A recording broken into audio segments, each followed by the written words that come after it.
You know, it takes guts ba nga mo anak mo storya ka labi na lagi nga imong ginakontra kay dako. Dako lisod hadlok ba. Mo ana gud mo tang. Nagsara magkakita gingon na. Ang kasagaran mga politiko, mga tao gyud in general gusto sayon. Gusto og kanang kung pwede nga hayakay nga nung di man gusto dali lang ba na magyud sunod na lang. Pero siyempre siguro sama nako. Sama po siguro ani ni Attorney Vic Rodriguez. Nasa ginatanaw siguro sa layo, dili ka nang karon. Dili na po siguro para siya kaugalingon. Ana siguro. Ako at least gusto na ako kaya ako mo nang nagapil-apil ko gingunane o ni apil umustorya gyud ko kaya ginatanaw nako ang kaugmaon man dili man karon. Kung dili mahitabo o dili mapaminawan akong kuan ang akong ginapang-ingon bahin sa unsay tan-aw nako maikaayo sa ato ang tanan wala na koy mahimo ato. Pero kibaw ko nga para sa kaayuhan sa atong nasod ug sa ato sa akong syudad ug kaning syudad nato diri sa Davao gibuhat na ko unsa akong dapat buhaton. Kung tama man ko mali ko sa tumay wala na koy labot ana pero tan-aw nako nga obligasyon nako responsibilidad nako nga protektahan ang mga tao buhaton ko na karon dayon. Ana lang. Okay. Balik ta sa mayor partido. Nagaplano ba ang partido mayor na kumpletuhon ang slate? Sa PDP? Yes. Ako kay gahuat lang ko nila kay una sa tanan bisa executive vice president ko mas nauna gyapon sila sa kuha sa partido. So murag dire kani sila kuan kani si Ryan o si kuan si Nong Conde sa mga desisyon sa hugpong sa taong lungsod o sa hugpong pagbabago maminaw gyud kung sa ilang tanaw gyud kay mas dugay sila sa kuha di lang pod kana para Nong Conde taon-taon na sa politika mas daghan ni hibaw-an gyud sa kasigurado ko. So, mangayo gyud ko guidance nila. Sa Assembly Mayor, isa po na hisgutan nata dito is ang pagig-alyansa sa PDP, sa laing Partido Reforma, HNP, PDDS or Federalismo ng Dugong Dakilang Samahan, ug ang Mayor Rodrigo Roa Duterte National Executive Coordinating Committee. Ano ba ang objective ani Mayor? Anong naging-alyansa? Ang ako nibawaan ang HNP wala. Ang PDDS yes. Ang MRRD yes. Unsa ba to usa? Partido Reforma. Dili wala ko. Wala ko kibaw. Wala ko kibaw. Ang tanaw nako naturally kung pareho mo similar mo sentiments especially sa plataforma para sa election namoy kuan common nga mga unsa na mga gusto para sa nasod para sa inyong lugar maguban mo gyud na so inga na ra ka simple. Kung Mayor, kung naay final candidates ang PDP, will you ask the Vice President for endorsement? Maybe. Pero I suppose kung kauban ra mo pud tanan diri at then sa tingan ng dili man ba ana gud. Wala may kaso na. Pero makatubag ana dili ako Vice President pagi. So karon Mayor, since we're talking about candidacy nag-start na ang filing sa Certificate of Candidacy. So dapat pud ang nagapangutana unsa imong plano this 2025 since wala man sa naapil imong pangalan sa list of candidates of the PDP. Dalawa na to. Gawon ako na ba ko? Actually, honestly, gawon na ako. Pasa ko ibutang sa Ginoo auditor ako. Bisa pag konsehal ko, barangay captain ko.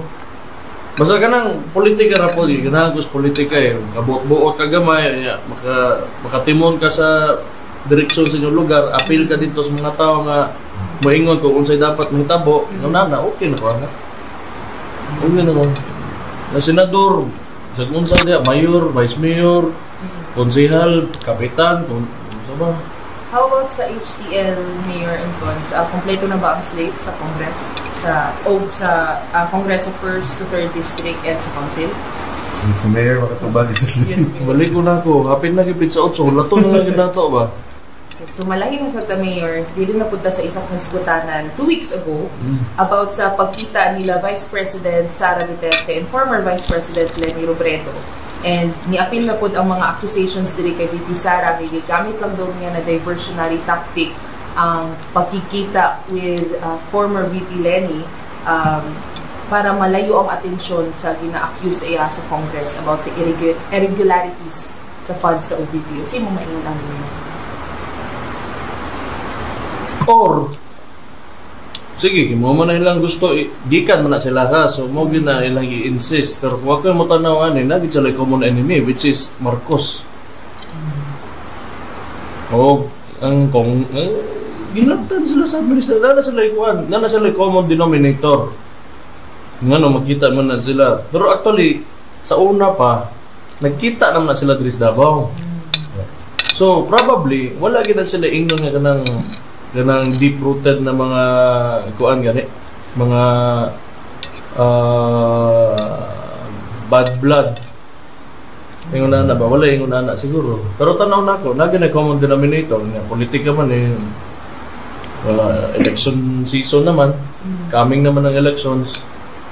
Na sila common yun na sentimento and probably against the administration. Malain niya. How about you, sir? Same time.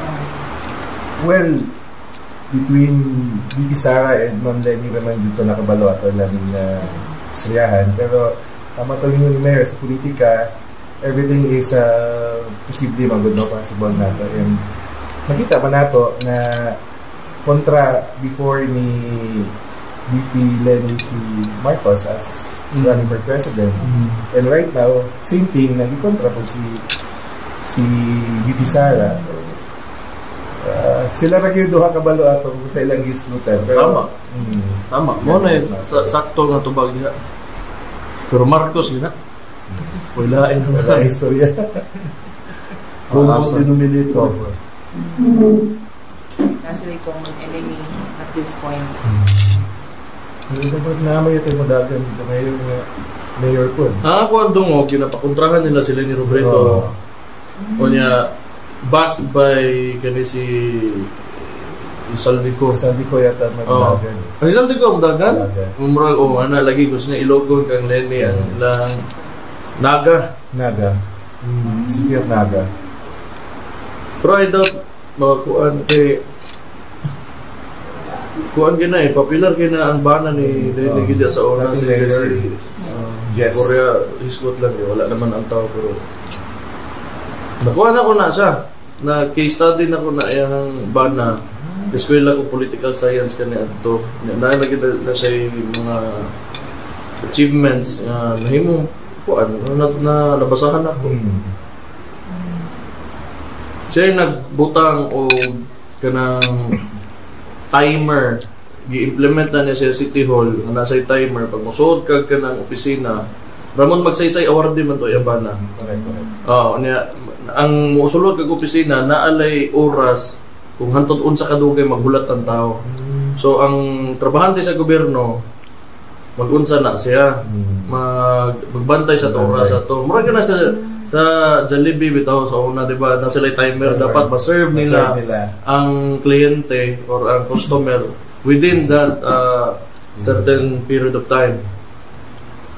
Kaya man sa kung nabasahan kabalo di man talaga dito pero tanaw na ko maayo to kanya basig soon ako nang buhaton po diri sa Davao. Hey Mayor, isa po kahiskutanan karon about the administration ang pagbaligya sa Bangko Sentral ng Pilipinas o gold holdings sa first part of the year.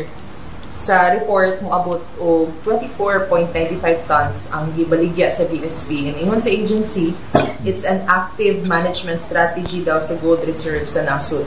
Unsa inyo maingon? Nahadlo ko ma'am. Basig mga bankrupt ang Pilipinas sa ananan ni buhat. So siya kay hindi kayo po familiar no sa kung unsa ba ka-importante or unsa ba ang effect sa gold reserves nato sa Philippines.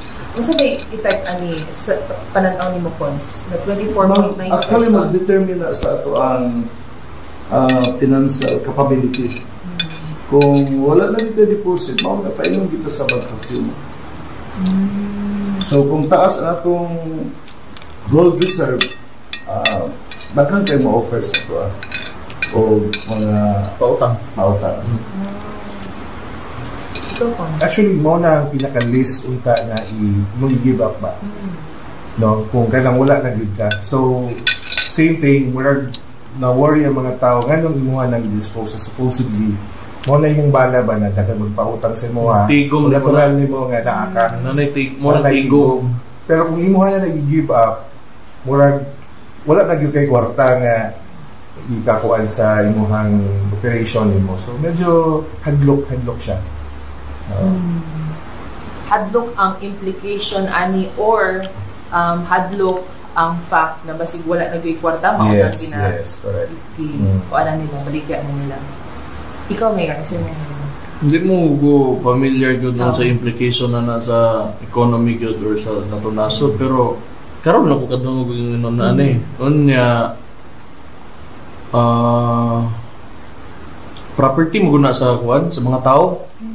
Sa taong bayan ba, sa mga Pilipino ba. So, siguro, kinanglan na to o ganang well-articulated na explanation nga nasabtan sa tanan.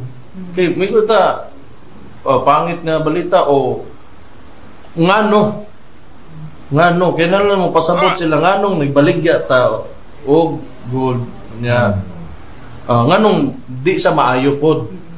Mao na to siguro kung if ever mao man gid na hindi man gid sa maayo. So kinahanglan ginato nga kinahanglan siguro aning gobyernohan nga mo explain sila sa tao. Sige sila kuan di as Congress bisag unsa ra lang naghihimo na nilang showbiz diha. Sige pakyut ana paisog-isog.